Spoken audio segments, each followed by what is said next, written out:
Fine. So I hope you all can hear me and you can see the screen, right? Okay. Fine. Okay, am I audible and is the screen visible? ठीक है. Hello everybody, how you all? कैसे हो आप लोग? Homework हो गया? I think there were some questions. देखो इस बार लेवल 2 जो है थोड़ा सा डिफिकल्ट है ना? उसका होमवर्क दिया गया था आपको. Level 2 was given, right? हाँ, गुड आफ्टरनून. How you? तो बताओ सॉल्व कर लिए?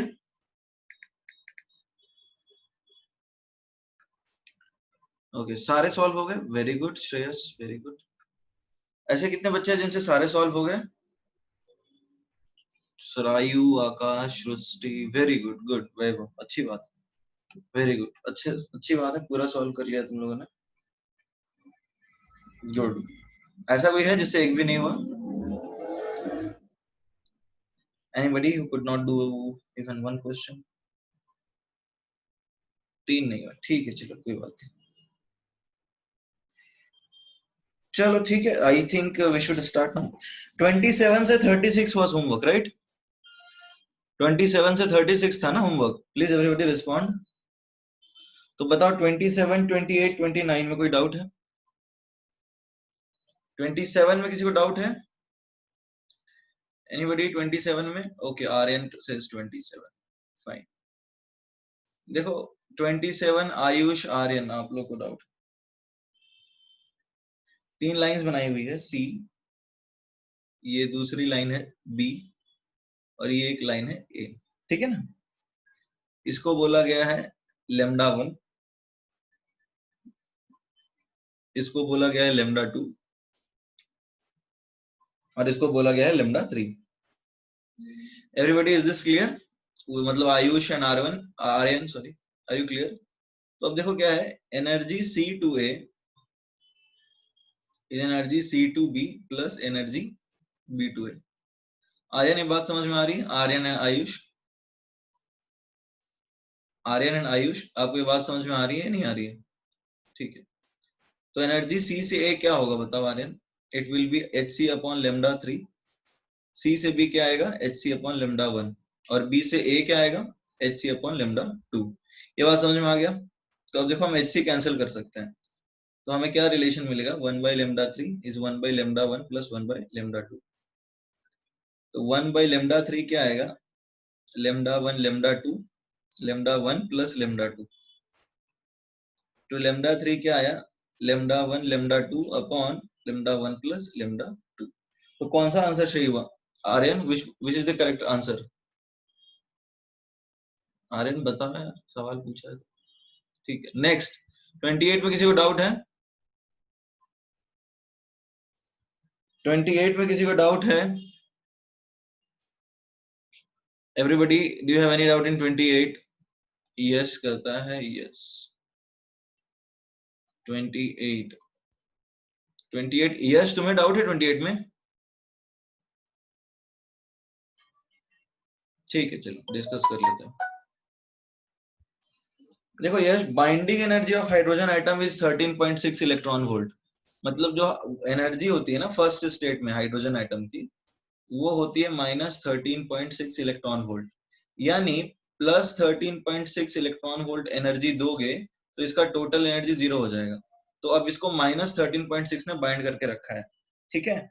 तो अब मतलब binding energy of singly ionised helium atom क्या होगा? फर्स्ट ऑर्बिट की हम बात कर रहे हैं हीलियम एटम की, राइट? तो वो आता है -13.6 इंटू Z²/n². तो इसका फर्स्ट ऑर्बिट का एनर्जी क्या होगा? -13.6 इंटू 4, बताओ. -54.4 electron volt. Is that clear?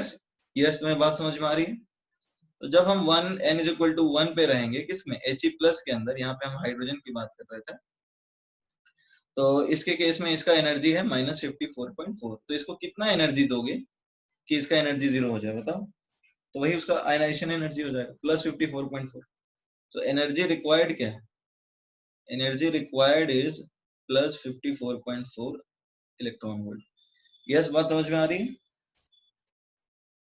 Yes, जवाब दो. समझ में आया बात? यश. ठीक है. नेक्स्ट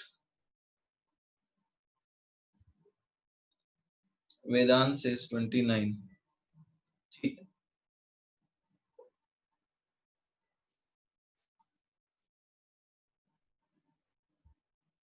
लिखना है क्या? नीचे स्क्रॉल कर दूं मैं?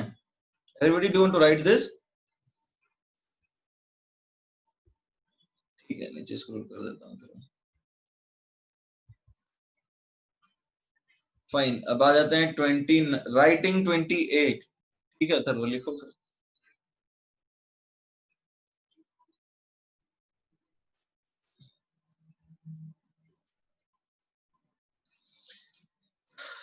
अथर्व हो गया?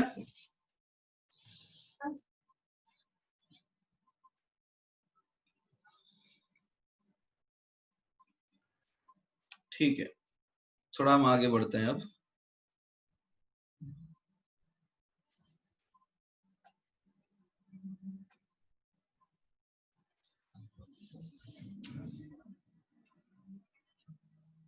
Question 29, given for the process He gas.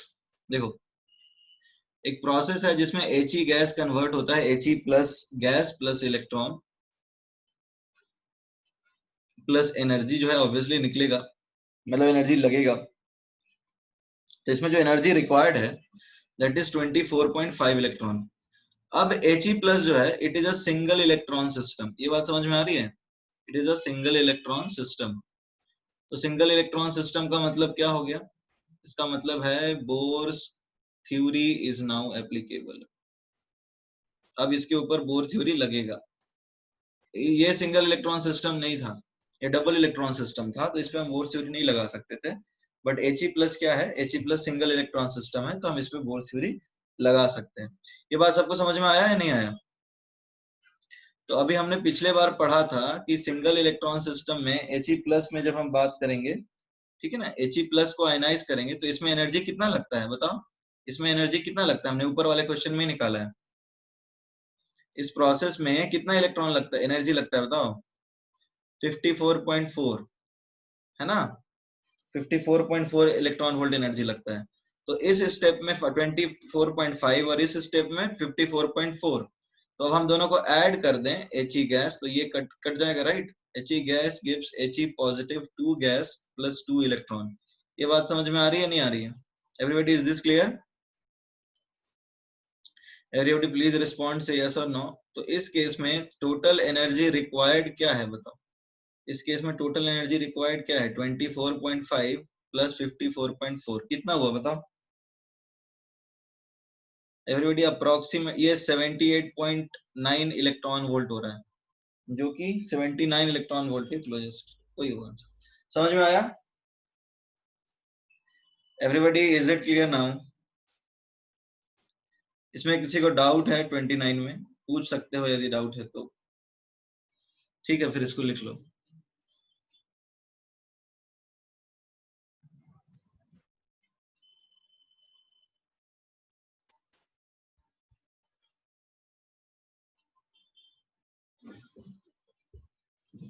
Everybody written 24.5 कहां से आया? यश पूछ रहा है कि 24.5 कहां से आया। यश, एक काम किया करो, जब तुम क्वेश्चन सॉल्व करते हो तो क्वेश्चन पढ़ना जरूरी होता है कि नहीं एवरीबॉडी? जब हम क्वेश्चन सॉल्व करेंगे तो क्वेश्चन हमें पढ़ना चाहिए, बिना पढ़े हम क्वेश्चन को सॉल्व नहीं कर सकते। तो क्वेश्चन पढ़ो एक बार, उसमें क्या लिखा है कि given for the process energy absorbed is 24.5, तो वो उस क्वेश्चन में गिवन है, दिया हुआ है। ओके, 29 के बाद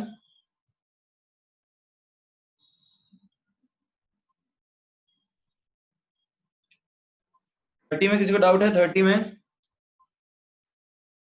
31, ओके 32, 32 नहीं है, ठीक है 33, 32 आकाश बोल रहा है। Let us come to 30। देखो आकाश क्या है क्वेश्चन में, find the value of wave number of in terms of Rydberg constant when transition of electron takes place between two levels of He plus whose sum is 4 and difference is 2, यानी n1 plus n2 is equal to 4 and n1 minus n2 is equal to क्या बताओ everybody? n1 minus n2 is 2। तो तुम इसको solve करो, एक simple सा equation है, इन दोनों को ऐड कर दो, 2n1 तुम्हें मिल जाएगा 6 क्योंकि कट जाएगा ये, तो n1 आया 3, तो n2 कितना आएगा बताओ? n2 आया 1। इसमें किसी को डाउट है? ठीक है ना? तो अब देखो, मान लो तुम्हें वेव नंबर निकालना है 1 बाई लेमडा, तो आता है r into Z square, Z square यानी 2 square, 1 by 1 square minus 1 by 3 square. तो अब तुम्हें वेव नंबर ही निकालना है, ठीक है? तो 1 बाई लेमडा जो है दैट इज म्यू बार, तुम्हें ये निकालना है, ये आएगा 4r 1 माइनस 1 बाई 9, तो आता है 4r 8 बाई 9, तो ये क्या आएगा बताओ? This is 32r by 9। ठीक है, समझ में आ गया? इसमें किसी को डाउट है? 32 किसने पूछा था, क्लियर हुआ? ठीक है, 33 डाउट है? ठीक है ठीक है, 33 करते हैं डिस्कस। इसको लिखना है, मैं इस नीचे स्क्रॉल कर लूं, इसको लिखना है क्या? ठीक है, मैं करता हूं, ये लिखना है एवरीबॉडी। ठीक है, आगे बढ़ते हैं।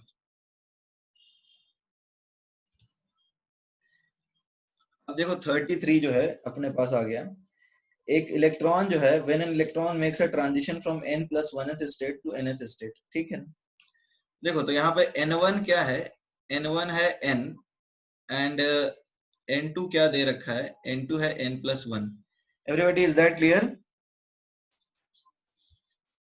एवरीबॉडी वाली बात समझ में आ रही है ना? n1 n है और n2 n प्लस 1 है।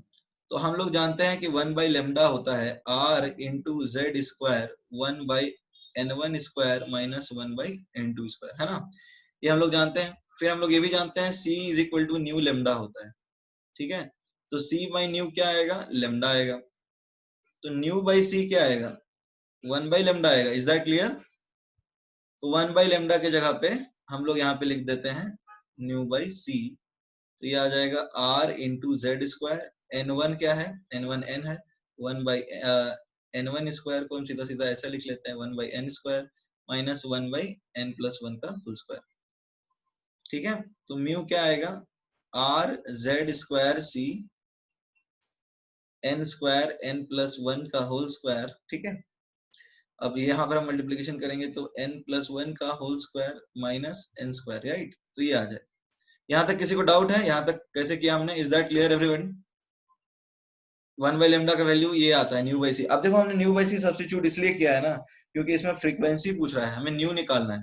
Is that clear? हमने न्यू बाई सी सब्स्टिट्यूट क्यों किया? क्योंकि हमें फ्रीक्वेंसी निकालना है, हमें न्यू निकालना है, इसलिए हमने ये सब्स्टिट्यूट कर दिया, ठीक है?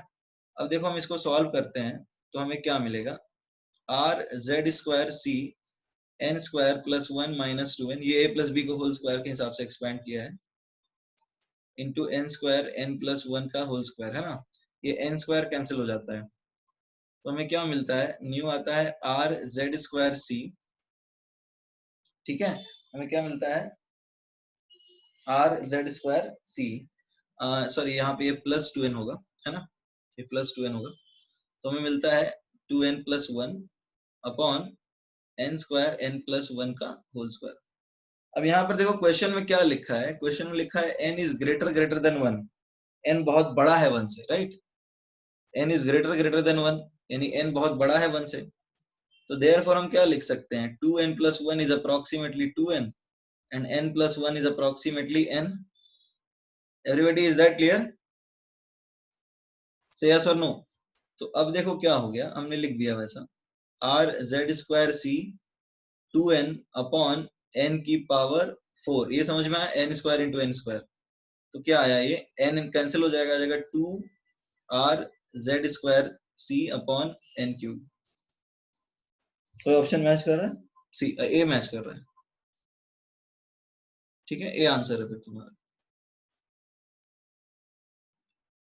एवरीबॉडी, इसमें किसी को डाउट है तो पूछ लो।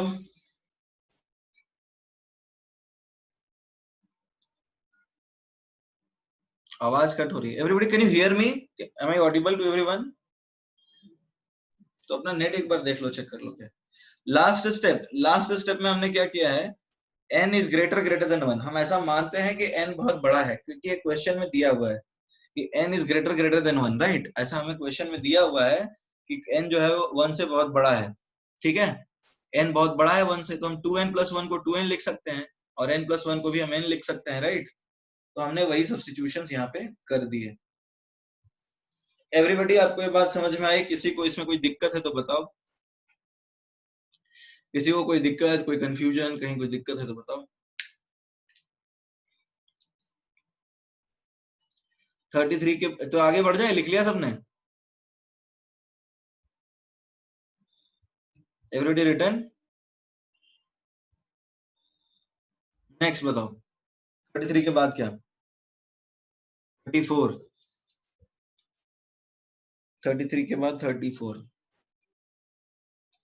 देखो 34 में क्या है, an excited state of hydrogen atom emits a photon on wavelength lambda and returns to the ground state. देखो प्रिंसिपल क्वांटम नंबर क्या होता है, प्रिंसिपल क्वांटम नंबर हम लोग आगे पढ़ने वाले हैं। It is nothing, it is simply N, shell number. This is shell number, ठीक है। ये शेल नंबर ही है और कुछ भी नहीं है। Is that clear everyone? ठीक है, ये शेल नंबर है। एक मिनट है ना, क्वेश्चन मेरा किधर है? हाँ, ठीक है। तो अब देखो होता क्या है, हम अपना रिडबर्ग फॉर्मूला लगाएंगे, 1 by lambda is R into Z square. यहाँ पर हाइड्रोजन एटम की बात कर रहा है क्या? हाँ, हाइड्रोजन एटम की। तो हम लिख सकते हैं 1 बाई 1 स्क्वायर, है ना। जैसे हम लोग क्या पूछा जा रहा है, रिटर्न से, एक मिनट है ना,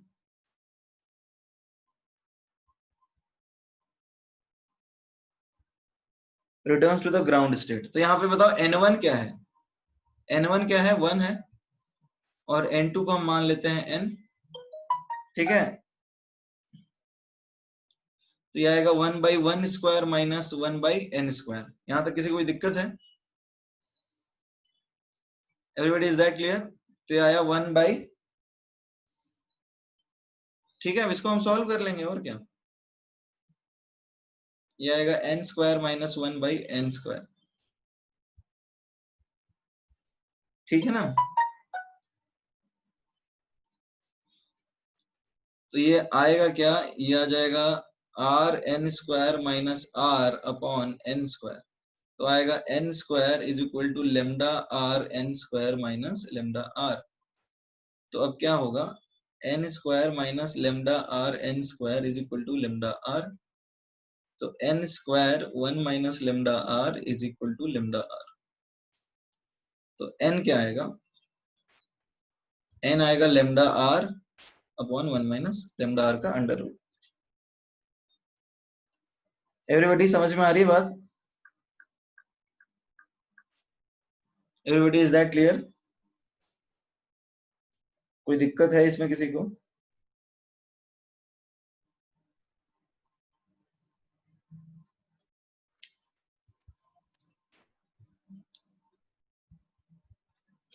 जस्ट अ मिनट, ये माइनस लेमडा आ रहा है, ये माइनस लेमडा आ रहा है, just a minute, minus lambda आ रहा है, ठीक है। तो ये माइनस साइन नीचे मल्टीप्लाई हो जाएगा, तो ये आएगा तुम्हें lambda R upon lambda R minus 1, ठीक है। ये माइनस साइन है, ठीक है, ठीक, ये माइनस साइन है, ठीक। ये आ जाएगा lambda R upon lambda R minus 1। ऊपर नीचे हमने माइनस 1 मल्टीप्लाई कर दिया, तो ये प्लस हो जाएगा, और नीचे वाला लेमडा आर माइनस 1, ठीक है। इसमें किसी को डाउट है क्या? Everybody, is that clear? Please say yes और no. 35, 35, okay. The angular momentum of an electron in Bohr's orbit of hydrogen atom. देखो एंगुलर मोमेंटम क्या होता है,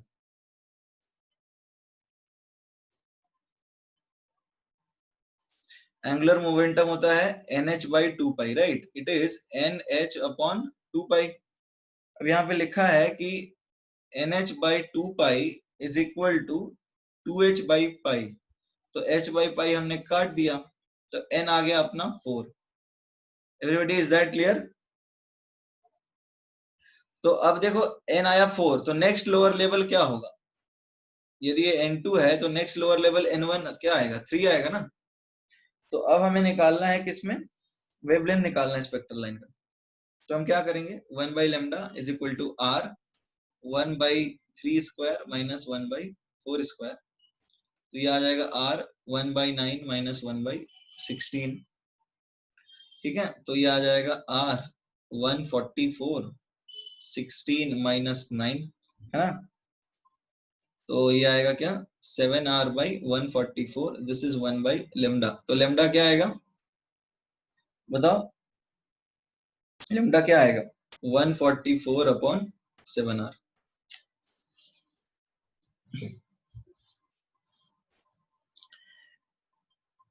नहीं समझा स्टार्टिंग का? ध्रुविल, एंगुलर मोमेंटम का एक फॉर्मूला होता है mvr is equal to nh by 2 pi.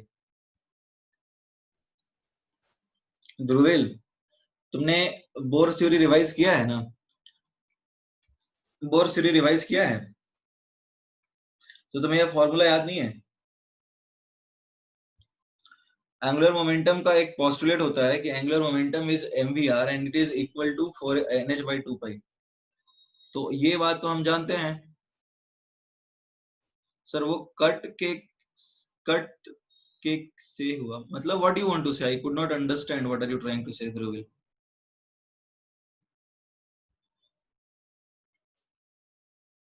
Second step nh by 2 pi है, तो nh बाई 2 पाई mvr होता है and it is given it is 2h by pi. तो इसमें तुम्हें क्या कंफ्यूजन है? What is your confusion in this step? हमने इसको इक्वेट किया है और हमने n निकाला है और ये बोला गया है कि यहाँ से नीचे जा रहा है नेक्स्ट लोअर स्टेप में, तो नेक्स्ट लोअर स्टेप तो 3 होगा ना। फिर हमने फॉर्मूला लगा दिया, इतना ही तो क्या है। और किसी को कोई डाउट है क्या?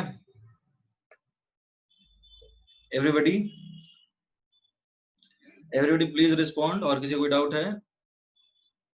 36 किसी का डाउट है?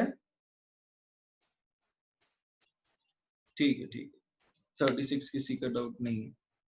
चलो फिर ठीक है, आगे बढ़ते हैं।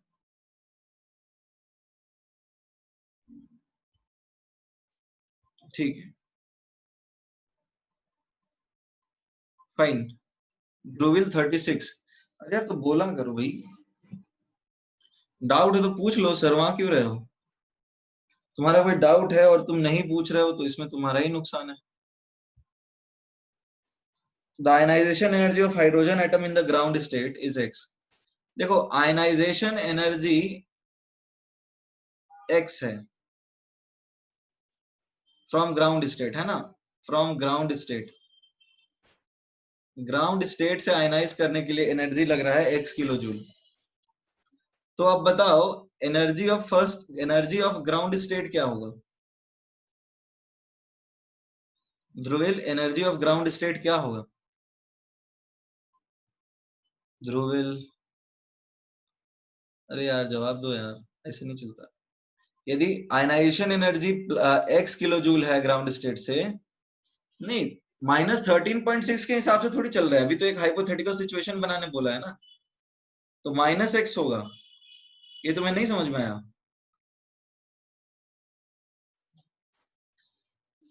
ध्रुविल ये समझ में आया? नहीं समझ में आया? ओके, देखो फिर से मैं समझा देता हूँ। तुम लोग यार कॉन्सेप्ट्स रिवाइज नहीं करते हो, इसका मतलब और कोई दिक्कत नहीं है। ये कितनी बार समझाया गया है कि मान लो N1 में एनर्जी किसी का, जैसे हाइड्रोजन एटम पे, इसका N1 शेल, जैसे लेट्स से N1 is 1, इसका E1 है -13.6, तो ये N is equal to infinite है। इसका मतलब आयनाइजेशन होता है और इस स्टेट में एनर्जी हो जाती है 0। ठीक है, इस स्टेट में एनर्जी हो जाती है 0। तो आयनाइजेशन का मतलब है एनर्जी, जैसे हमने टोटल एनर्जी पढ़ा था, टोटल एनर्जी नेगेटिव है यानी फोर्सेस अट्रैक्टिव है, टोटल एनर्जी 0 है यानी नो फोर्सेस है, और पॉजिटिव का मतलब फोर्सेस रिपल्सिव है। तो अब एक बात बताओ, या फिर उसकी कोई काइनेटिक एनर्जी है, यहां से यहां जाने में इसको एनर्जी लगता है, जैसे इसका -13.6 है तो इसका आयनाइजेशन एनर्जी +13.6 होता है। उतना ही एनर्जी दें ताकि इसका ये 0 हो जाए। तो अब इसका आयनाइजेशन एनर्जी प्लस 13.6 है, तो E1 माइनस 13.6 नहीं लिख सकते हम। तो अब जब इसका ionization energy plus x kilo joule लिखा है, तो E1 क्या हुआ? फर्स्ट स्टेट, ग्राउंड स्टेट का एनर्जी। ध्रुवील क्या होगा? माइनस क्या? ध्रुवील क्या होगा आंसर?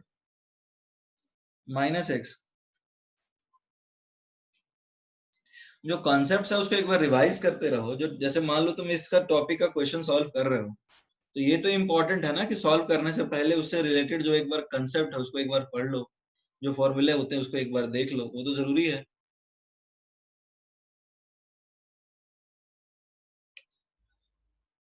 तो अब इसका फर्स्ट स्टेट का एनर्जी हो गया माइनस एक्स, इसमें डाउट है? देखो हम आगे बढ़ जाए, ये लिखना है क्या? तो पुराना कॉन्सेप्ट ही है, लिखना तो नहीं है ना ये। देखो हम आगे बढ़ते हैं। अब देखो पूछा जा रहा है energy required for electron from jump. अरे रुक जाओ पहले गणेश, इसको क्लियर करने दो, then I will come to your point. The energy required to the energy required to jump from second orbit to third orbit. तो देखो एनर्जी सेकंड ऑर्बिट से थर्ड ऑर्बिट में क्या होगा? एनर्जी सेकंड ऑर्बिट का क्या होगा? माइनस एक्स इंटू 1/2², यानी माइनस x/4। ये समझ में आया ध्रुवील? ये समझ में आया तुम्हें? तो अब देखो एनर्जी क्योंकि देखो ऐसा होता था ना, -13.6/n² होता था, तो इस बार x है तो -x/n² होगा। तो एनर्जी थर्ड का क्या आएगा? ये आएगा -x/3², यानी -x/9। कोई दिक्कत है? तो अब यहां से यहां जाने के लिए एक एनर्जी है -x/4 और दूसरी एनर्जी है -x/9। तो यहां से यहां जाने के लिए क्या एनर्जी चाहिए होगा बताओ? इन दोनों का डिफरेंस चाहिए होगा, यानी x/4 -x/9। तो ये कितना आएगा बताओ? हम्म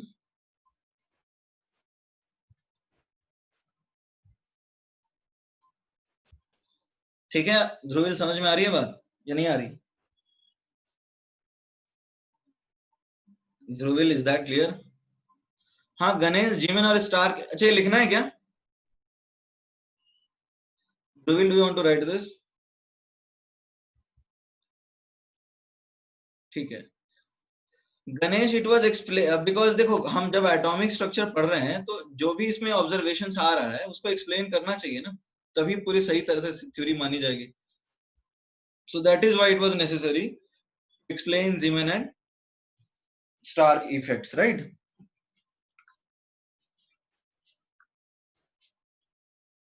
जो भी चीजें आई उसको एक्सप्लेन करना होगा। फाइन, तो देखो अपना जो टॉपिक है वापस आ जाते हैं हम इसके ऊपर। हमारा टॉपिक क्या था? Dual character of matter. Dual character of matter. Matter की एक ड्यूअल कैरेक्टरिस्टिक्स होती है, ठीक है? उसको हम पढ़ने हैं। एक सेकंड रुक जाओ। तो यहाँ पर बताओ सबसे पहली चीज हमने क्या पढ़ी थी? सबसे हमने पहली चीज पढ़ी थी कि एक मूविंग पार्टिकल है जो है that can have wave characteristics. Is that clear?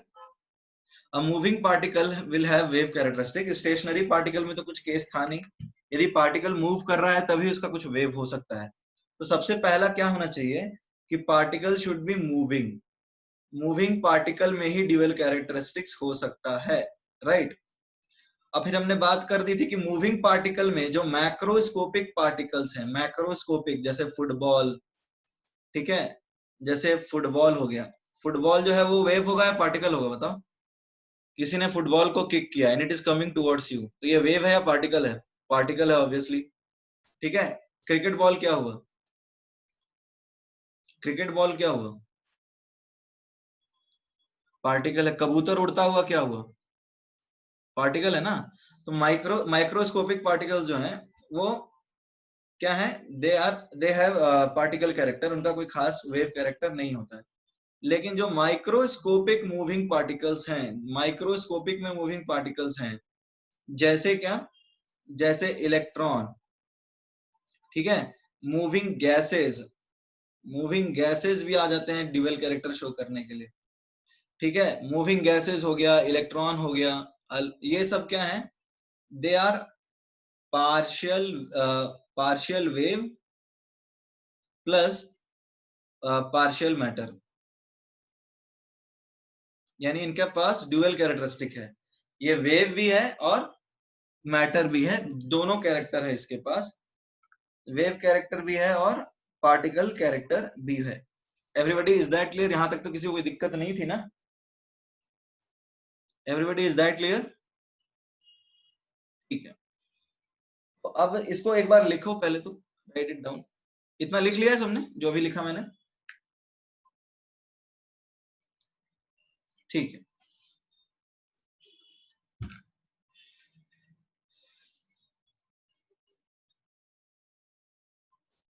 Fine, तो अब आगे बढ़ते हैं।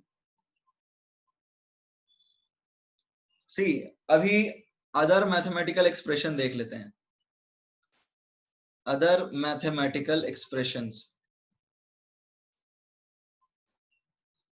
अदर मैथमेटिकल एक्सप्रेशंस क्या है, लेट अस सी दैट। हमने पढ़ा था lambda is h by p, है ना? हम लोग जानते हैं कि kinetic energy is p square by 2m, ये फॉर्मूला पढ़ा है, काइनेटिक एनर्जी होता है p square by 2m। p क्या है, लीनियर मोमेंटम, तो p स्क्वायर होगा mv square, m square v square, तो ये क्या आ जाएगा, हाफ mv स्क्वायर आ जाएगा। तो काइनेटिक एनर्जी को हम ऐसे भी लिखते हैं p square by 2m। p यहाँ पे क्या है, व्हाट इज p?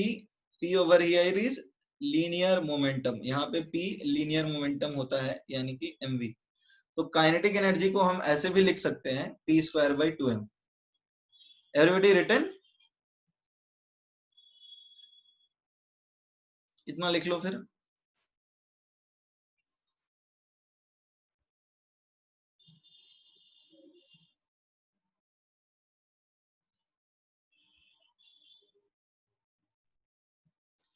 तो यहां तक किसी को दिक्कत तो नहीं होनी चाहिए। देखो, हमने यहाँ पे सीखा है क्या कि lambda is equal to h by p and kinetic energy is p square by 2m। नहीं लिखा? आयुष हो गया अब हुआ?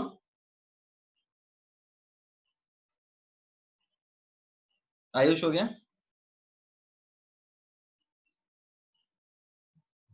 ठीक है,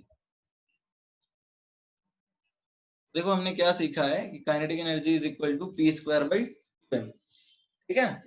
तो अब हम क्या लिख सकते हैं, p को हम क्या लिख सकते हैं, p को हम लिख सकते हैं रूट अंडर m इंटू के। Is that clear? यहाँ पे काइनेटिक एनर्जी जीरो नहीं हो सकता है, क्योंकि काइनेटिक एनर्जी जब जीरो होगा तब तो स्टेशनरी है, वेव कैरेक्टर होगा ही नहीं ना। Is that clear? यहाँ पे काइनेटिक एनर्जी जीरो नहीं हो सकता। तो अब हम यहाँ पर एक और फॉर्मूला क्या लिख सकते हैं, हम लिख सकते हैं lambda is h by root under 2m into kinetic energy. Is that clear? Everybody is that clear? ये वाला रिलेशन क्लियर है? ठीक है, अब एक बात बताओ कि जब हम बताते हैं कि when a charged particle at rest, when a charged particle, when a charged particle at rest is accelerated, when a charged particle at rest is accelerated by a potential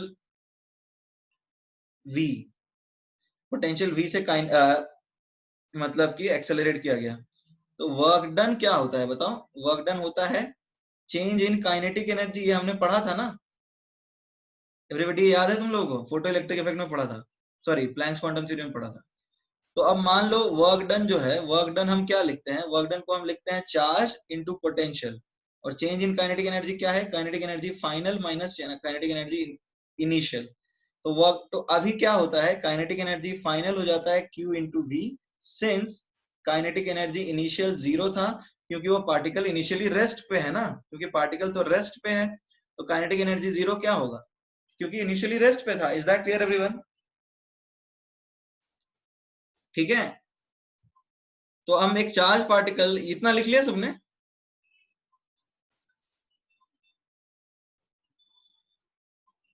ठीक है,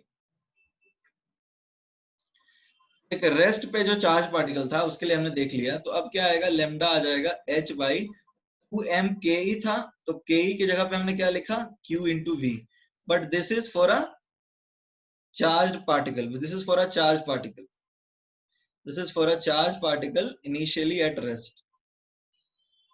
आरुष तुम्हें कोई डाउट है? बोलो क्या डाउट है।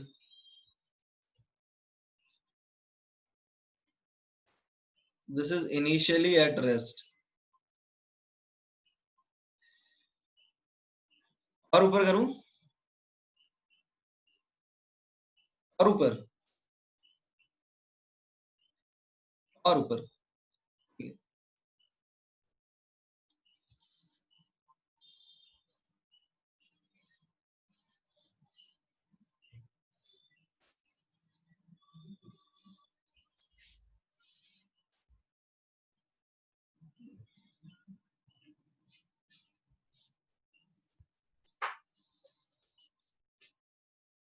ठीक है, अब हो गया, नीचे करें, अब स्क्रॉल करें नीचे,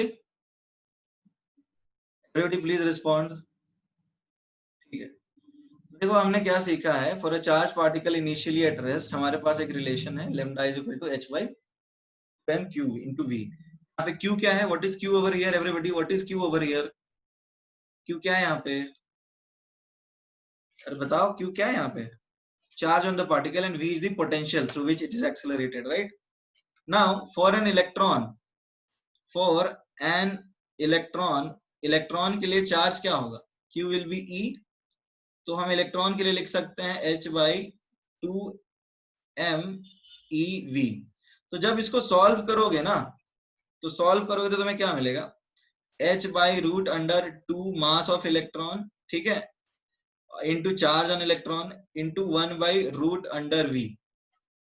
तो इसके लिए एक शॉर्टकट होता है, क्योंकि इलेक्ट्रॉन के लिए कई बार पूछते हैं ना इस चैप्टर के लिए, इस चैप्टर में, तो ये जो वैल्यू इसको सब्स्टिट्यूट करोगे तो ये आता है लेमडा इज इक्वल टू, ये आता है क्या, root under 150 by root under v, ठीक है, इंटू 10⁻⁻10 मीटर। तो इसको डायरेक्टली क्या लिख सकते हैं हम, root under 150 by v angstrom. तो ये फॉर्मूला ही होता है कि जब एक इलेक्ट्रॉन को एक्सेलरेट करेंगे फ्रॉम रेस्ट से बाय पोटेंशियल v, तो लेमडा वेवलेंथ आएगा एंगस्ट्रॉम में, एंड दिस वेवलेंथ क्या है, दिस वेव लेमडा क्या है, ये this is D Broglie wavelength, मतलब ये मैटर वेव का है, देखो इलेक्ट्रोमैग्नेटिक वेव का वेवलेंथ नहीं है ये, this is D Broglie wavelength. Everybody is that clear, everybody is that clear, ठीक है। तो ये एक शॉर्टकट है जो इलेक्ट्रॉन के लिए आपको यूज करना है।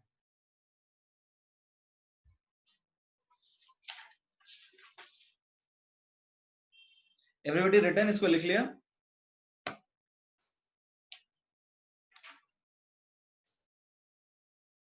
ओके।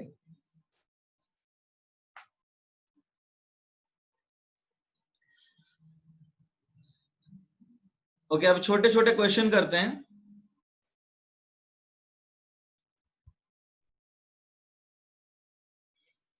छोटा सा क्वेश्चन क्या है, क्वेश्चन है K1 दिया हुआ है, kinetic energy of, this is kinetic energy of a particle,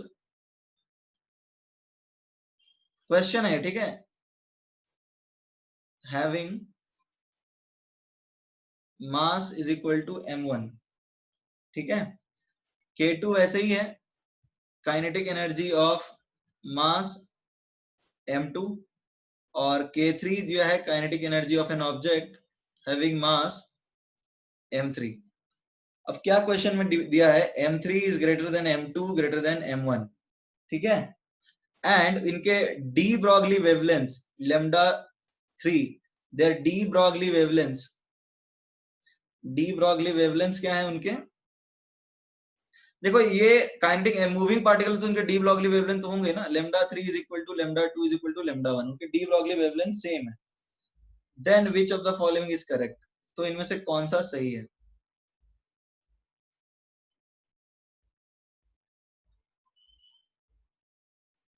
ठीक है,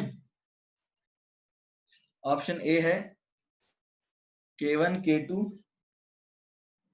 K3, ऑप्शन बी है K1 is equal to K2 is equal to K3, option C है K1 is equal to K2 is greater than K3, and option D है K1 greater than K2 equal to K3। बताओ इसमें क्या होगा answer?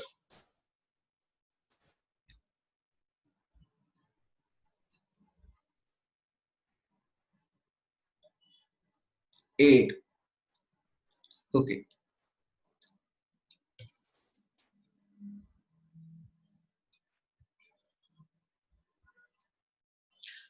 ठीक है, good.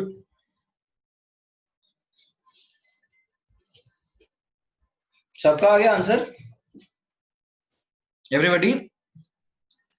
देखो हमें पता है कि lambda 3 is equal to lambda 2 is equal to lambda 1, right? Question लिख लिया है ना सबने? Everybody question written? ठीक है, देखो हमें पता है कि lambda 3 is equal to lambda 2 is equal to lambda 1 है, तो हम क्या लिख सकते हैं, h by root under 2 m3 kinetic energy K3 is equal to h by root under 2 m2 K2 is equal to h by root under 2 m1 K1। तो अब h तो हम काट सकते हैं, राइट? तो हम क्या लिख सकते हैं, हम लिख सकते हैं m3 K3 is equal to m2 K2 is equal to m1 K1। ठीक है, बात समझ में आ रही? एक और इंफॉर्मेशन क्या दिया है, m3 ग्रेटर देन m2, फिर इस तरह से सीक्वेंस है, m3 सबसे बड़ा है और सबसे छोटा m1 है। ये बात समझ में आ रही है नहीं आ रही? तो m3 जब सबसे बड़ा है तो K3 तो सबसे छोटा होगा ना, तभी तो बराबर हो रहा है। ये इसमें किसी को डाउट है? अरे देखो ये सबसे बड़ा है तो ये सबसे छोटा होगा, तभी तो सब बराबर होगा ना। अरे हाँ या ना कुछ बोलो, समझ में आ रही बात? तो कौन सा ऑप्शन सही हुआ बताओ? ए। ठीक है, एक छोटा सा क्वेश्चन है, an electron at rest, an electron at rest, scroll करूं सुमति और ऊपर करूं क्या? ठीक है इतना?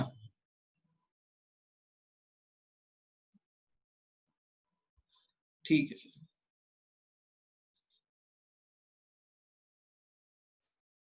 हो गया सुमति? ठीक है, देखो क्वेश्चन में क्या है, क्वेश्चन पढ़ते हैं, an electron at rest is accelerated by a potential is equal to 10 volt या 15 वोल्ट दे देते हैं, a potential of 15 volt, calculate the de Broglie wavelength lambda generated। यहाँ पे डी ब्रॉगली वेवलेंथ बताओ क्या आएगा, रूट अंडर 10 या फिर 10? रूट 10 ना। यहाँ पर इन एंगस्ट्रॉम निकालो, उसी यूनिट में निकालो, कोई दिक्कत नहीं। लेमडा क्या होता है, रूट 15 अपॉन ये आएगा ना, तो ये रूट 10 हुआ ना। Everybody is that clear?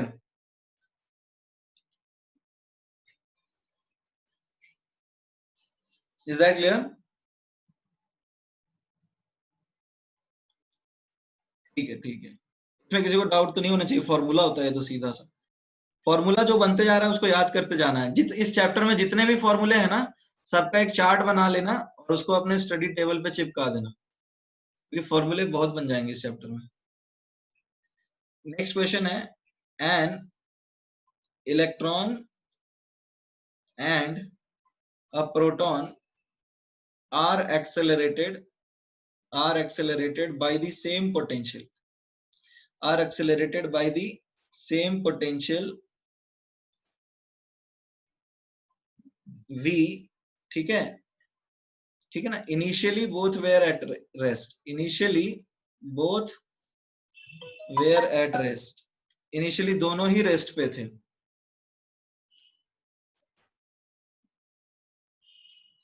ठीक है, initially both were at rest. तो आपको करना क्या है, calculate the ratio of de Broglie wavelength generated.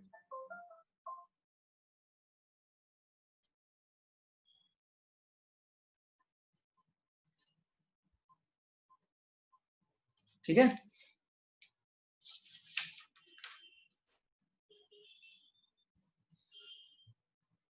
One आएगा, नहीं नहीं नहीं, गलत है, 1:1 नहीं आएगा। अरे सॉरी सॉरी, एक मिनट, हाँ सेम आएगा, सेम आएगा, सेम आएगा, सॉरी सेम आएगा। यहाँ पे एक, नहीं नहीं, एक मिनट रुक जाओ, देख लेते हैं। देखो, check, let me just check, please wait. ये आता है, चेक कर लेते हैं, 2m इंटू काइनेटिक एनर्जी आता है, राइट। तो अब नहीं, तो सेम नहीं आएगा, क्योंकि मास आ गया ना यहाँ पे, मास अलग है तो सेम नहीं आएगा, ठीक है। तो अब लेमडा इलेक्ट्रॉन का देखते हैं, तो H अपॉन 2m इलेक्ट्रॉन, ठीक है, चार्ज इलेक्ट्रॉन पे वही है, ठीक है ना, और पोटेंशियल V। अब लेमडा प्रोटॉन का क्या आएगा, H अपॉन 2m प्रोटॉन, और चार्ज इसका भी V और E है। तो अब देखो क्या है, lambda E upon lambda P क्या आएगा, H कैंसिल हो जाएगा यदि हम रेशियो लेते हैं तो, और ये भी कैंसिल हो जाएगा। तो क्या मिल रहा है बताओ हमको, क्या मिल रहा है हमें, root under MP upon ME, ये आ रहा है ना। Everybody, is this clear?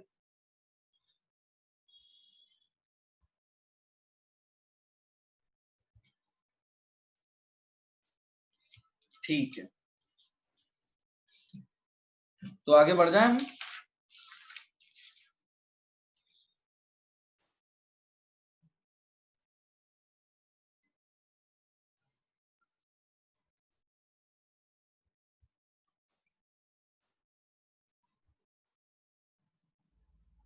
आगे बढ़े, ठीक है। देखो हमारा टॉपिक क्या है, तो हमारा टॉपिक ये है, हमें एक तो डेरिवेशन करना है, derivation of the bore postulate. याद है हमने एक पोस्टुलेट पढ़ा था और बोला था कि हम इसको बोर्स थ्योरी में डिराइव करेंगे। कौन सा पोस्टुलेट था,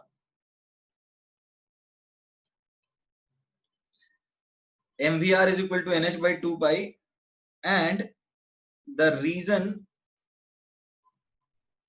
for quantization of energy levels, and the reason for quantization of energy levels in an atom for an electron।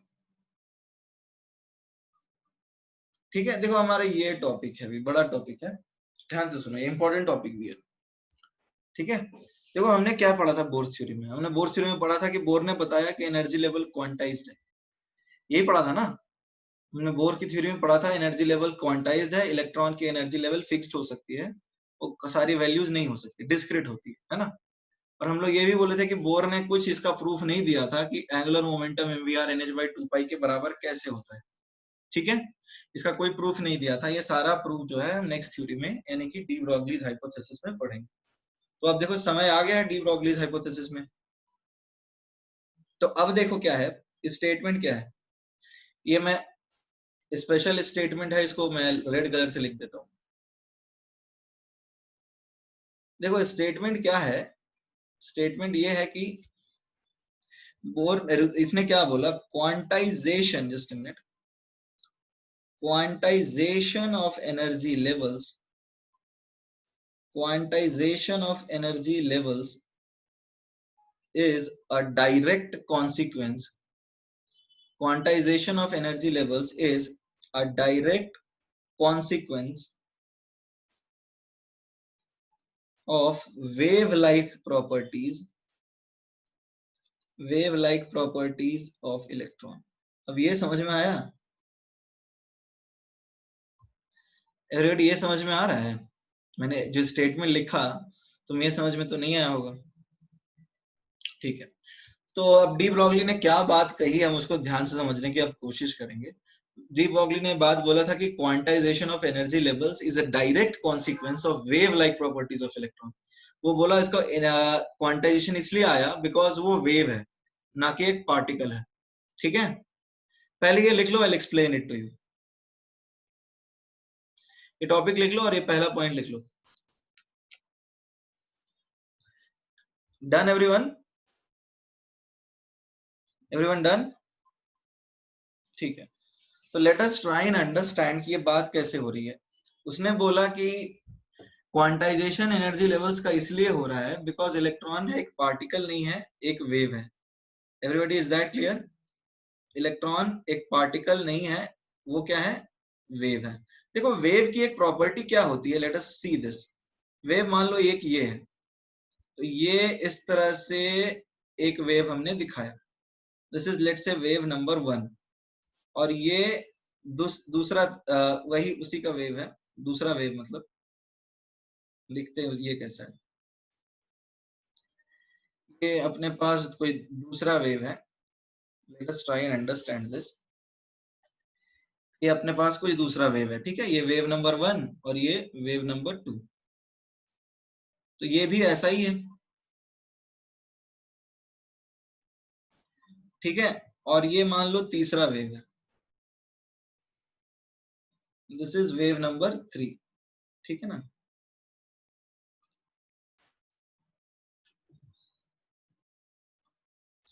और ये कुछ इस तरह का है, ओके।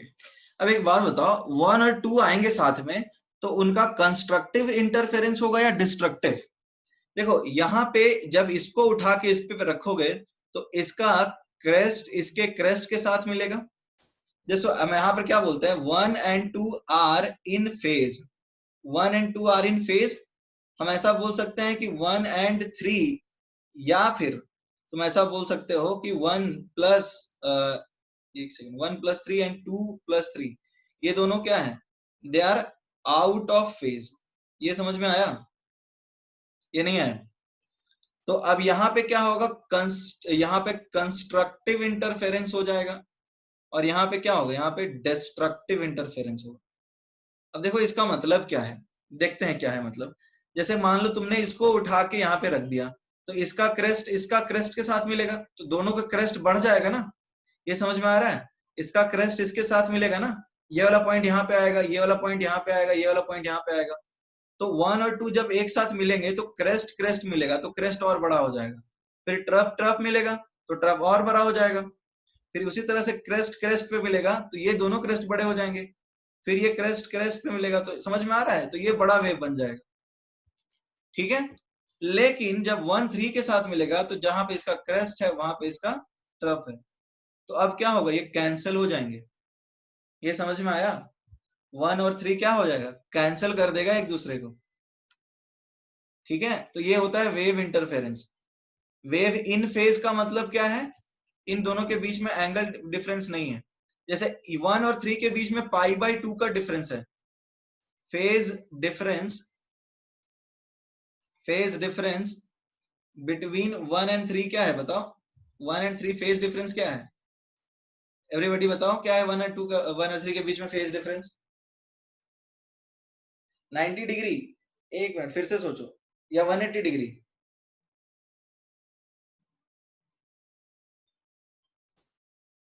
एक्चुअली इनके बीच में 180 डिग्री है। जैसे इसको तुम पीछे खींच लो या इसको तुम आगे ले जाओ, 180 डिग्री यानी देखो ये पाई है, ये 2 पाई है ना। तो तुम 3 को क्या करो, पाई आगे भेज दो या पाई पीछे खींच लो, यानी 180 डिग्री और पाई रेडियन। समझ में आ रहा है? तो अब इसको पाई आगे भेज दो या पाई पीछे खींच लो, तो ये दोनों साथ में आ जाएंगे। ये समझ में आ रहा है बात? 1 और 3 साथ में आ जाएंगे ना, तो इनके बीच में फेज डिफरेंस क्या है, 180 डिग्री का। Everybody, is that clear?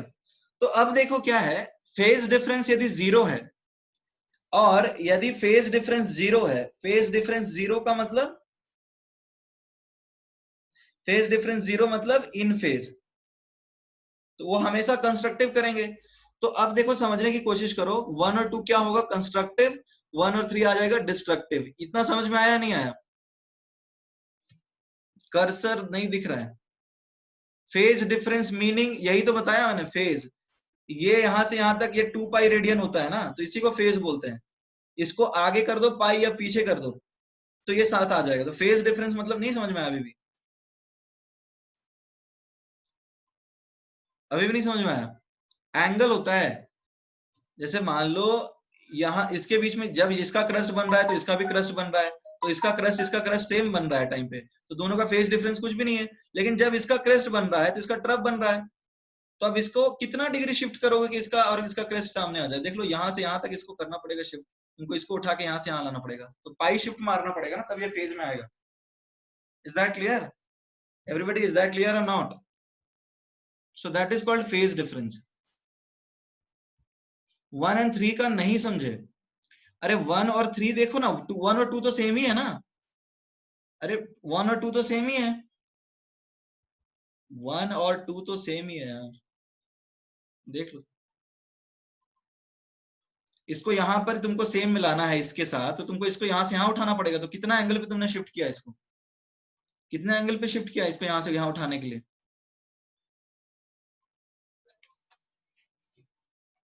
पार तुम्हें कुछ भी समझ में नहीं आया? अच्छा, ऐसे कितने बच्चे जिनको कुछ भी समझ में नहीं आया? अरे तो कर्सर नहीं दिख रहा है, तो डज दैट मेक सेंस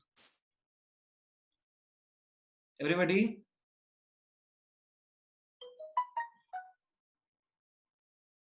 ठीक है,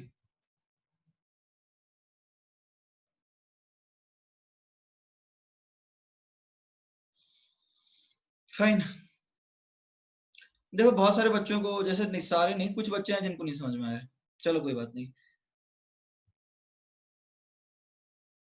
देखो क्या है, मान लो ये एक वेव है, ये एक वेव है, या फिर मान लो तुम एक सर्कुलर पाथ में घूम रहे हो, ठीक है? तुम एक सर्कुलर पाथ में घूम रहे हो, लेटस तुम एक सर्कल का से ऐसा कि तुम सर्कल का राउंड लगा रहे हो। दो दोस्त हैं, एक है राम और एक है श्याम, ठीक है? तो राम क्या है, राम सपोज एक राउंड आगे लगाया, मतलब आया था वो 7 बजे और 5 मिनट में एक राउंड लगा के यहाँ पे पहुंच गया। दिस इज लेट से आवर रेफरेंस पॉइंट 1। तो 7 बजे राम स्टार्ट किया और 7:05 पे यहाँ पे आया वापस, और शाम इसको 7:05 पे ज्वाइन करता है। तो राम और शाम साथ चलेंगे हमेशा। Is that clear? अरे हाँ है ना? ठीक है, अब मान लो ये लेट से आ जाता है या मान लो टी नाम का कोई लड़का, बताओ। तपन करके एक लड़का है जो 7:03 पे आता है, और जब वो 7:03 पे आता है या फिर 7:08 पे तपन ज्वाइन, 7:08 पे तपन ज्वाइन करता है, एम वर्क कर देते हैं। तो वो मान लो उस जब वो तपन यहाँ से स्टार्ट करता है तो राम और श्याम यहाँ आ जाते हैं, तो इनके बीच में एक फेज का डिफरेंस होगा। समझ में आया? एक एंगल का डिफरेंस है या नहीं है? से यस और नो? अभी भी समझ में नहीं आया?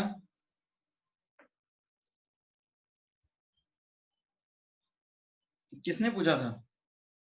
तो उसी तरह वेव जो है वो सर्कुलर मोशन में बताया, ये एक वेव है जो यहाँ से यहाँ तक कंप्लीट कर रहा है। तो इसका क्रेस्ट जब है मिल आ रहा है, उसी टाइम पे इसका भी क्रेस्ट मिल रहा है।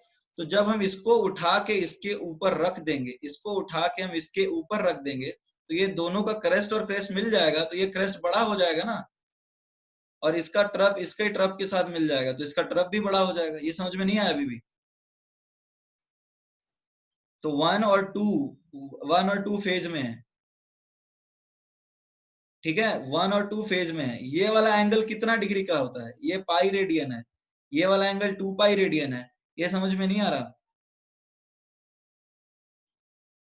तो अब मान लो ये 3 है, जब इन दोनों का क्रस्ट है, जब इसका क्रस्ट है तो इसका ट्रप आ रहा है उस पॉइंट पे, और जब इसका क्रस्ट आ रहा है तो इसका ट्रप आ रहा है। तो तुम कितना एंगल इसको शिफ्ट करोगे कि ये इसके साथ आ जाए? बताओ। तुम चाहोगे ना कि ये वाला क्रेस्ट जो है वो यहाँ पे आ जाए, यानी ये एंगल पाई/2 है, ये एंगल पाई है, ये 3 पाई/2 है, ये 2 पाई है, ठीक है? तो हम पाई/2, पाई, 3 पाई/2 और 2 पाई की बात कर रहे हैं। तो हमें 3 पाई/2 से पाई/2 पे लाना होगा इस पॉइंट को, तब ये इसके साथ आएगा। ये समझ में आ रहा है? हमें 3π/2 से उठा के इसको यहाँ π/2 पे लाना पड़ेगा, तब इसके साथ फेज में हो जाएगा, तब इसका क्रेस्ट देखो, तब क्या होगा, ये वाला पॉइंट यहाँ आ जाएगा और ये वाला पॉइंट यहाँ आ जाएगा, तो इसका क्रेस्ट इसके साथ जाएगा, इसका क्रेस्ट इसके साथ गया, क्रेस्ट क्रेस्ट गया और ट्रप ट्रप गया, अभी भी नहीं चमका, तो ये दोनों फेज में आ जाएगा। तो अब यानी कि पाई रेडियन या फिर 180 डिग्री एंगल चेंज करेंगे तो ये दोनों फेज में आ जाएंगे, यानी कि फेज डिफरेंस है 1 और 3 के बीच में, फेज डिफरेंस है पाई रेडियन का। ठीक है, तो अब जब फेज डिफरेंस है इन दोनों में, तो इन दोनों को उठा के रखोगे तो ये डिस्ट्रक्ट कर देंगे ना, इसका क्रेस्ट इसके ट्रप के साथ मिलेगा तो खत्म हो जाएगा। Is that clear? तो ये है कि 1 और 3, 1 एंड 2 फेज में है, 1 एंड 3 आउट ऑफ फेज है, 2 और 3 भी आउट ऑफ फेज है। Is that clear now? Everybody, is that clear? Okay, अब हम आ जाते हैं वापस इलेक्ट्रॉन पे। अब हम आ जाते हैं वापस किसके ऊपर? इलेक्ट्रॉन पे। तो अब देखो, इलेक्ट्रॉन भी एक वेव है, तो ये पाथ में तो ऐसे घूमेगा ना, एक वेव की तरह। ये समझ में आया या नहीं आया? इलेक्ट्रॉन इज अ वेव, तो ये भी तो ऐसे ही से ही घूमेगा ना, ऐसे ऑसिलेट करेगा, और ये इसका क्या है? ये है इसका पाथ, और इसका ये क्या है? एक्चुअल मोशन है। This is actual motion of electron, क्योंकि इलेक्ट्रॉन तो एक वेव है। तो अब ये आया कंस्ट्रक्टिव इंटरफेरेंस। अब देखो मैं क्या बोलना चाह रहा हूं।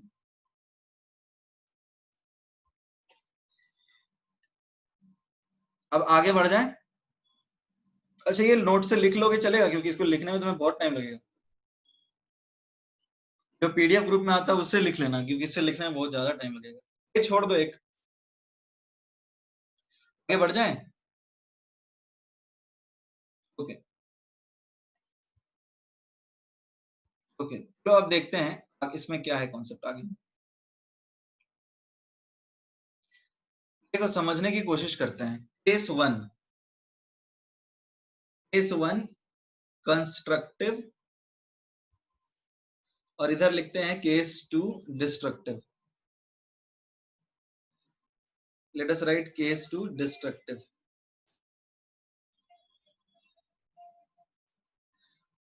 जैसे मान लो ये इलेक्ट्रॉन है जो कि इसके आसपास घूम रहा है, तो ये कुछ इस तरह से घूमना पसंद करेगा। ठीक है, अब मान लो कुछ ऐसा हो गया तो, अरे ये तो फिर से बना ही दिया हमने वापस।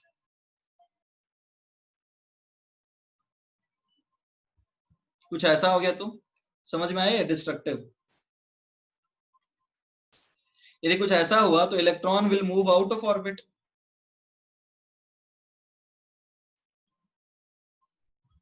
ये समझ में आया?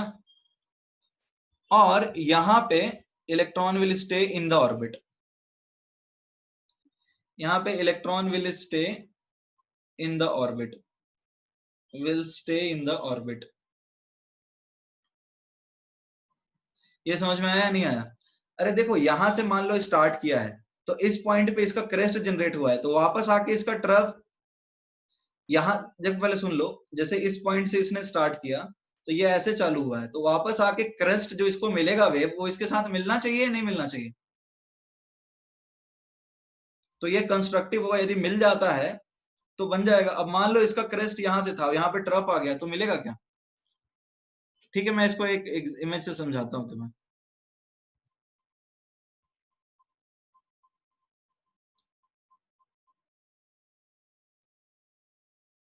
देखो यहाँ पे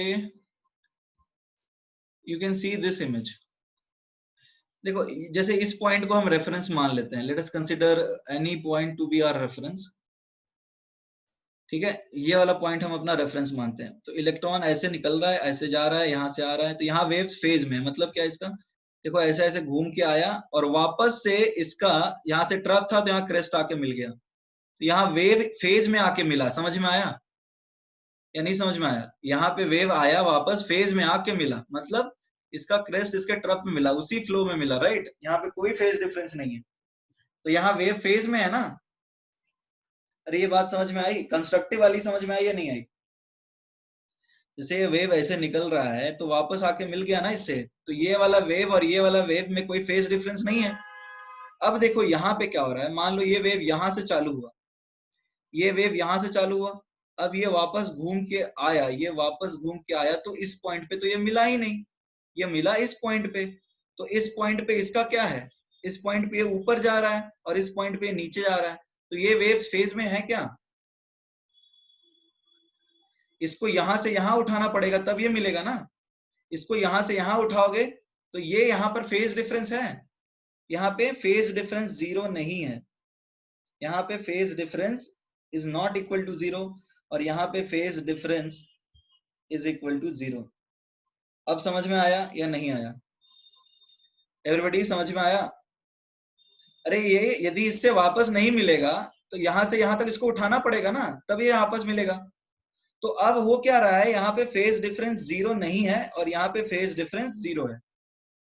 तो डी ब्रॉगली का क्या कहना है कि फॉर इलेक्ट्रॉन्स टू एग्जिस्ट, ये पॉइंट लिख लेना, for electrons to exist in the orbit, for electrons to exist in the orbit the waves must be in phase, must be in phase. ये समझ में आया? यदि ऐसा नहीं रहेगा तो ये तो इलेक्ट्रॉन भाग जाएगा ना, यहाँ पे ऑर्बिट में रह ही नहीं सकता ये इसके साथ मिला ही नहीं, तो अलग अलग वेव जनरेट होगी, ऑर्बिट से भाग जाएगा। Is that clear? अरे हाँ या ना कुछ बोलो यार। For electrons to exist in the orbit the waves must be in phase.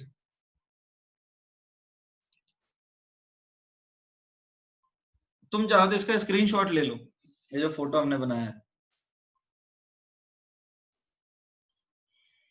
तो अब देखो क्या है यहाँ पे, अब देखो क्या है, यदि हम बात करें कि यहाँ पे 2 पाई आर क्या है, देखो ये एक वेव हुआ, यदि हम इसको बोलेंगे तो ये एक लेमडा है, ये समझ में आया कैसे लेमडा है?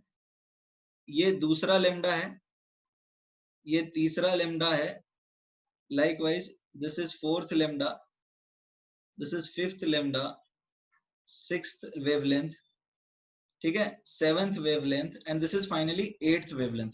ये समझ में आया नहीं आया? Everybody is that clear? Seventh wavelength और एट्थ वेवलेंथ।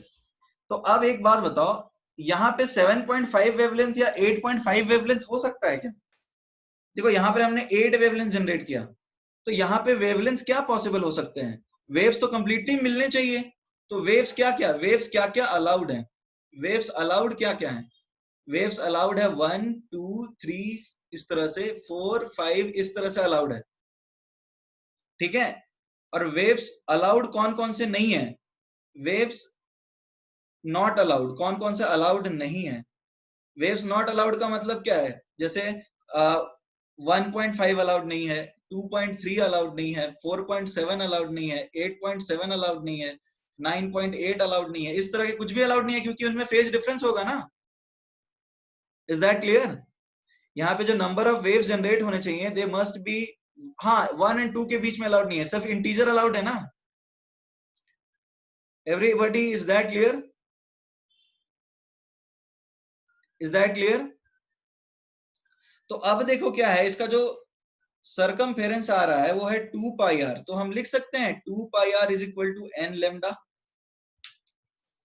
एवरीबॉडी ये बात समझ में आया? ये जो सरकमफेरेंस है ये 2 पाई आर है ना, ये वेव्स 2 पाई आर कवर कर रहे हैं, और 2 पाई आर में कुछ, अभी देखो ये वेवलेंथ है, तो वेवलेंथ 1 2 3 4 तो हो सकता है, बट ये 1.5 2.3 4.7 तो नहीं हो सकता।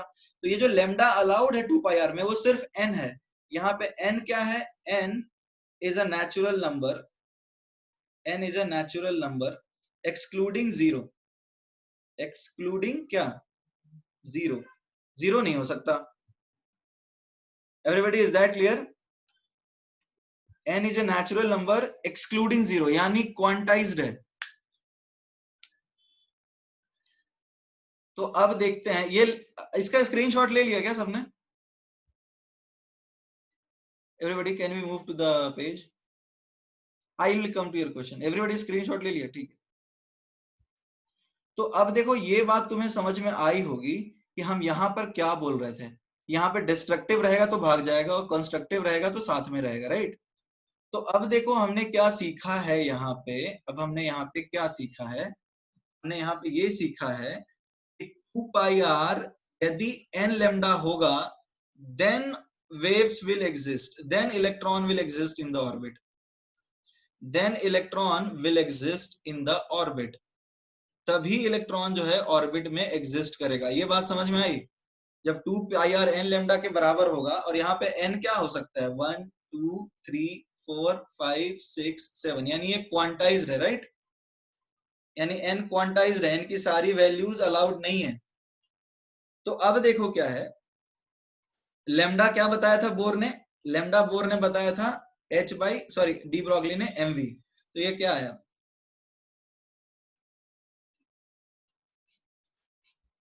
आ गया mvr is equal to nh by 2 pi. Everybody is that clear now? तो देखो अपने पास आ गया mvr is equal to nh by 2 pi. तो basically mvr is equal to nh by 2 pi क्यों है? अच्छा ये बताओ, अब ये बताओ इलेक्ट्रॉन की एंगुलर मोमेंटम क्वांटाइज क्यों हुई? बिकॉज n की देखो अभी n क्यों है, n इज इक्वल टू 1 2 3 4 ही हो सकता है। इसका रीजन क्या है, इसका रीजन क्या है, बाकी अलाउड क्यों नहीं है? बिकॉज रीजन ये है कि electron is a wave, electron is a partial wave, electron partial wave है, और so it must be in phase and it must be in phase in its orbit, इसको अपने ऑर्बिट में फेज में ही होना चाहिए, ठीक है।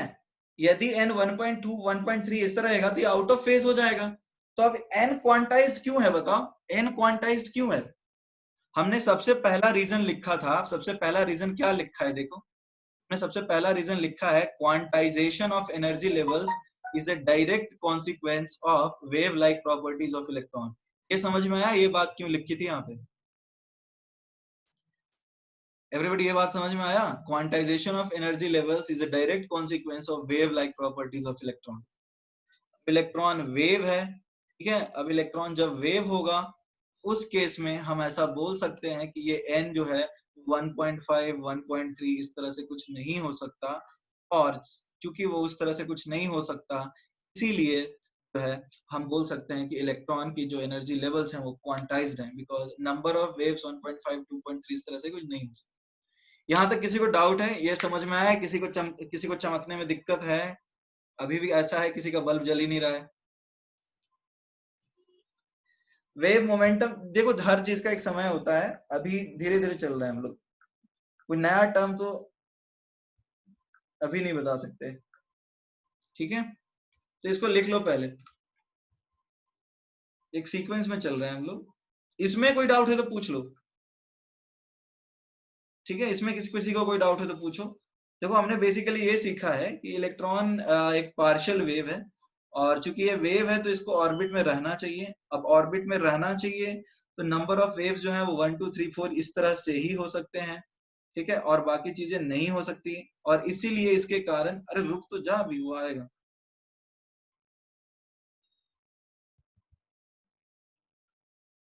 ठीक है।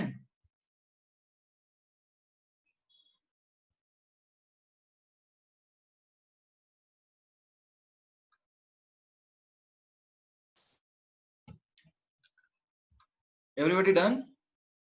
ये लिख लिया सबने? ओके ओके सी, अरे रुक जा Aman, I am coming to your point.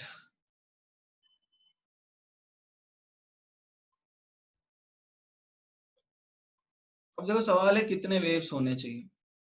देखो हमने क्या पढ़ा है, हमने ये पढ़ा है कि 2 pi r is equal to n lambda, right, हमने ये पढ़ा है 2 pi r is equal to n lambda, और हम ये भी जानते हैं कि m v r is equal to n h by 2 pi, हम जानते हैं m v r is equal to n h by 2 pi. ये कहां से आया, ये यहां से आया, 2 pi r is equal to n lambda. तो यहाँ पे n क्या है बताओ, n is number of waves, और यहाँ पे n क्या था, n था प्रिंसिपल क्वांटम नंबर n। तो यानी शेल नंबर जो है it is number of waves. समझ में आ रही है बात, दोनों एक ही चीज है। ये समझ में आया कुछ? 2πr is equal to n lambda ना, तो यहाँ पे जो n है वो नंबर ऑफ वेव्स है, और वहां पे क्या था, नंबर शेल नंबर था, तो दोनों में एक्चुअली सेम ही चीज है। अब देख लो, मान लो n इज इक्वल टू 1 है, मान लो n इज इक्वल टू 1 है, एक वेव है, तो एक वेव क्या बनाएगा, एक वेव एक क्रेस्ट और एक ट्रफ, तो सर्कल बन गया ना। This is n is equal to 1, ये तुम्हारा फर्स्ट शेल हो गया, फर्स्ट शेल। क्योंकि देखो 2 पाई, देखो यहाँ पर क्यों ऐसा बोल रहे हैं, हम लोग जानते हैं 2πr is equal to n lambda, तो यहाँ पे तो लेमडा ही हो गया ना 2πr के। समझ में आया? नंबर ऑफ वेव्स तो शेल है, तो n यहाँ पर 1 पुट कर दिया हमने, तो lambda is equal to 2πr, यानी पूरा एक सर्कल बन गया। अब देखो क्या है, n इज इक्वल टू 2 है, यानी ऑब्वियसली सेकंड सेल हो गया ये। तो अब आ गया 2πr is equal to 2 lambda, तो πr हो गया ना लेमडा, यानी कि ये πr आधा वाला में एक क्रेस्ट और एक ट्रफ कंप्लीट करेगा। देखो एक क्रेस्ट गया, एक ट्रफ गया, फिर एक क्रेस्ट गया, एक ट्रफ गया। अब यहाँ देखो क्या है, n इज इक्वल टू 3 है, तो अब क्या आएगा, 2πr is equal to 3 lambda, तो लेमडा क्या आएगा 2/3πr। तो अब देखो यहाँ पर क्या है, 1/3 में कंप्लीट कर रहा है। इसकी बात कर लेते हैं, 2πr is equal to 4 lambda, तो लेमडा क्या आएगा 2πr/4, यानी πr/2। देखो उसके हिसाब से ये भी कंप्लीट करता जा रहा है। ठीक है, ये 4 वेव्स आ गए। उसी तरह से n इज इक्वल टू 5 में क्या आएगा, 2πr is equal to 5 lambda, तो लेमडा क्या आएगा 2πr/5। अब ये बात तुम लोगों को चमक रही है या नहीं चमक रही है? एवरीबॉडी, इज इट क्लियर और नॉट?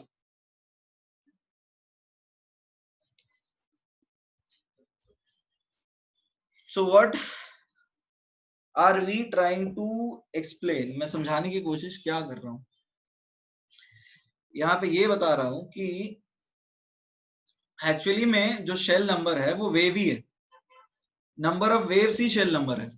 तो डी ब्रॉगली ने बोर की थ्योरी के अजम्पशंस को प्रूव कर दिया कि वो कैसे आया। Is that clear?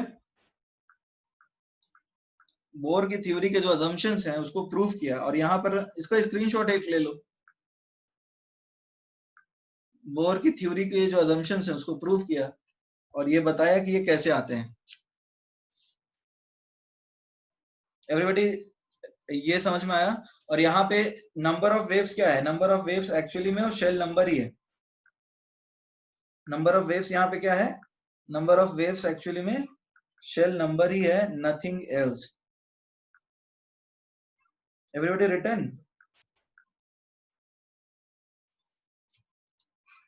ये लिख लिया?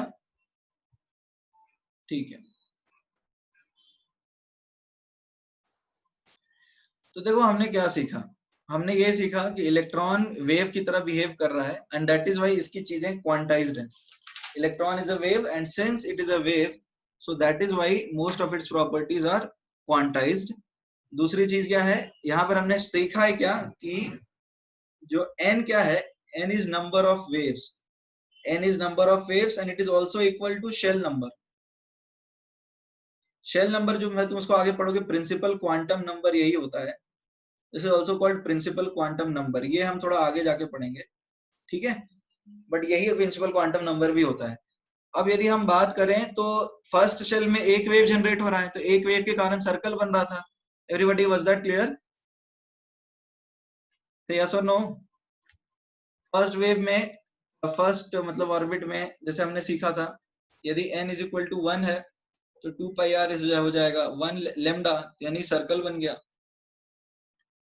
n इज इक्वल टू 2 था तो हमने लिखा था 2πr is equal to 2 lambda, तो लेमडा क्या आया, यहाँ एक वेव बना था, यहाँ पर लेमडा आ गया क्या 2πr/2, यानी πr, तो दो वेव बन गए।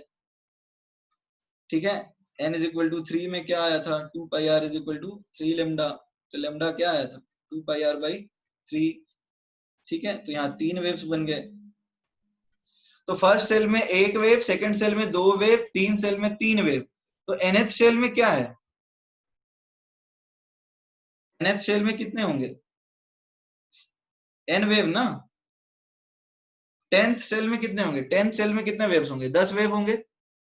यदि ऐसे पूछा गया कि एक ऑर्बिट में इलेक्ट्रॉन 12 वेव बना रहा है, तो कौन से शेल में है वो?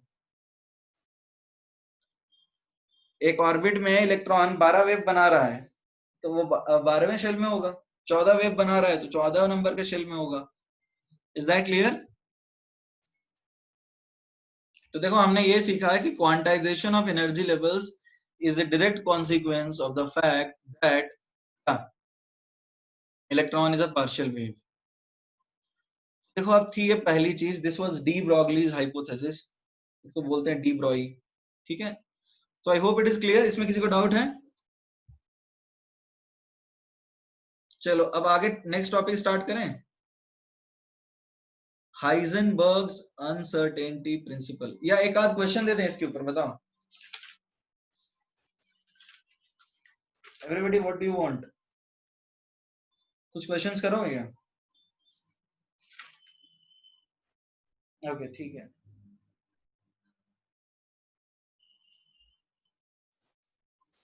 वो तुम्हें मिल जाए। किसका स्क्रीनशॉट निकालना है वेदांत? किसका स्क्रीनशॉट निकालना है? इसका? इसका? इसका निकालना है? तो पावर पॉइंट साइट का निकालना है? निकालो।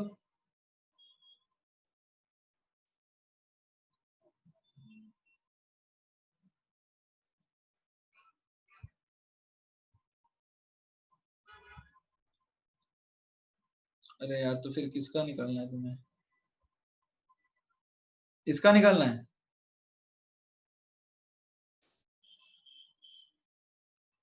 तो लिखो फिर।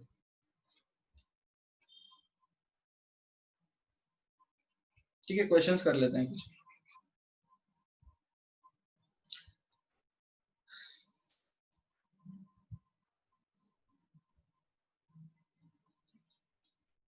क्वेश्चन क्या है?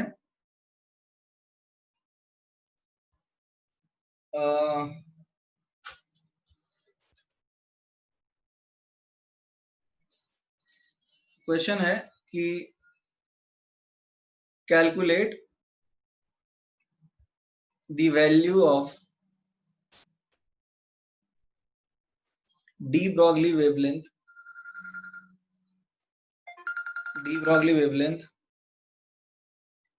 associated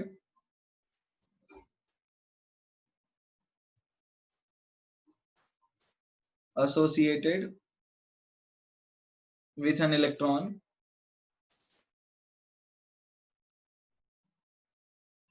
in, पहला ऑप्शन है first orbit of hydrogen atom, मतलब अलग अलग क्वेश्चन है ये। दूसरा है first orbit of He+ ion. ये दोनों को करो। इन टर्म्स ऑफ ए नॉट निकालना, ए नॉट मतलब फर्स्ट ऑर्बिट की टर्म्स में।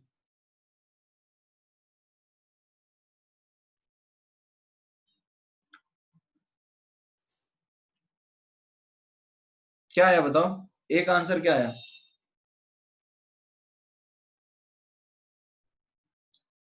हम लोग ये जानते हैं ना, 2πr = n लैम्डा। यहाँ लिखा है n = 1। ठीक है, तो ये लैम्डा क्या आएगा? 2πr। ठीक है, अब r क्या है?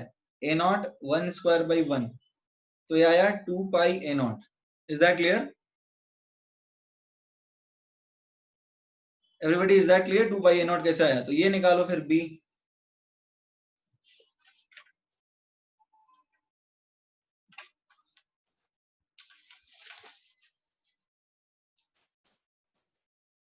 b क्या आएगा? b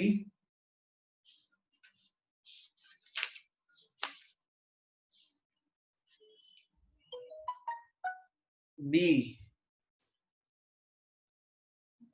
देखो, अभी यहाँ हम लोग ये भी जानते हैं कि 2πr = n लैम्डा होता है। तो यहाँ पे हमें क्या दिया है? n दिया है फर्स्ट ईयर, तो यहाँ भी लैम्डा हो जाएगा। तो लेमडा 2 पाई आर है, तो आर यहाँ क्या आएगा, ए नॉट 1 स्क्वायर बाई 2 आएगा ना, a naught n square by z होता है, तो ये क्या आएगा, पाई ए नॉट आएगा ना। अरे क्योंकि ये हम बात कर रहे हैं एच प्लस की ना, आर क्या होता है, आर क्या होता है, a naught n square by z होता है, तो हमने निकाल दिया ये। Everybody is it clear now?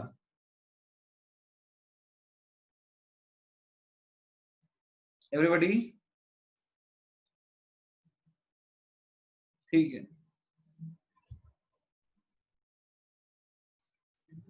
Third, fourth orbit of Li2 positive ion, इसके लिए निकालो fourth orbit of Li2 positive ion.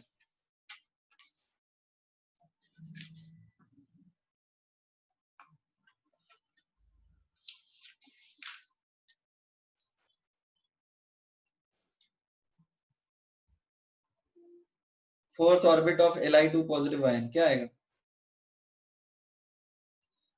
Pi by 6।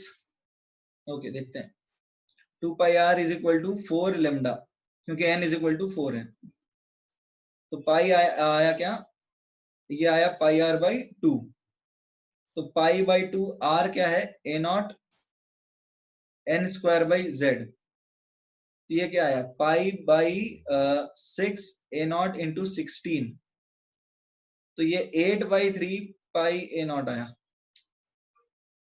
Everybody is that clear?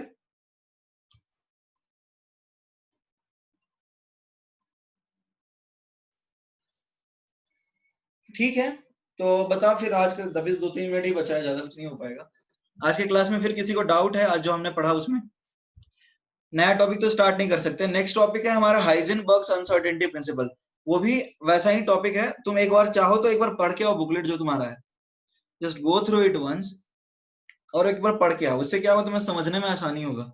Topic interesting है, ठीक है, बट क्या होता है ना कि थोड़ा दिमाग ज्यादा लगता है, थोड़ा प्रेशर लगता है दिमाग पे, तो एक बार पढ़ के आओगे तो ज्यादा मजा आएगा, ठीक है। तो एक बार पढ़ के आना, तुम्हारे पास वो बुकलेट आया ना, उससे से पढ़ लेना, होमवर्क में ग्रुप में डाल दूंगा। हाइजेनबर्ग अनसर्टेनिटी प्रिंसिपल पढ़ के आना, और यदि एक बार पढ़ के आओगे तो समझने में, एन कैसे आइडेंटिफाई करते हैं, अमन एन आइडेंटिफाई करते हैं जैसे 4 वेव बन रहे हैं, तो वो ग्रुप में चला जाएगा, 4 वेव बन रहे हैं तो एन इज इक्वल टू 4 है। क्या डाउट है सर, आयु बोलो।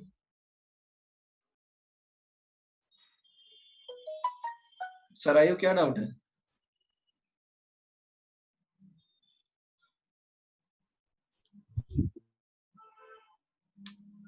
किया हुआ है, अनम्यूट किया है, I have unmuted everyone.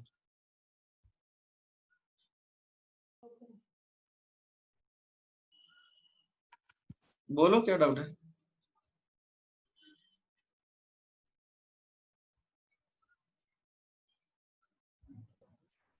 Sir. भी नहीं? हाँ बोलो। हाँ सर, वो हेनरी मैक्सवेल का जो था कि एक्सेलरेटेड मोशन में एनर्जी लॉस होता है, तो फिर इधर एनर्जी लॉस क्यों नहीं हो रहा, उसका रीजन नहीं समझा अभी भी। उसका रीजन ये है कि इलेक्ट्रॉन एक वेव है, और वेव यदि ऑर्बिट में रह रहा है तो उसको उस हिसाब से घूमना चाहिए, और वो तो एक चार्ज पार्टिकल की बात की थी ना, ड्यूअल कैरेक्टर हेनरी मैक्सवेल ने थोड़ी कंसीडर किया था। Okay sir.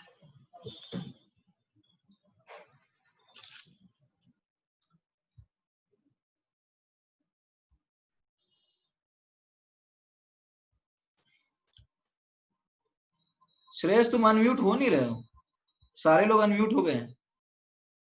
आई थिंक तुम्हारा माइक तुमने खुद से अनम्यूट किया हुआ है, म्यूट किया हुआ है। सरायु तुमने अपना माइक चेक करो। सर हो गया, अच्छा लेकिन समझ गया। ठीक है ठीक।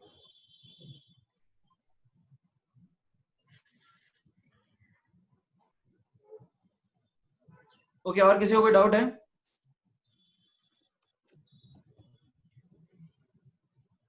ठीक, okay, good bye, will meet in the next lecture.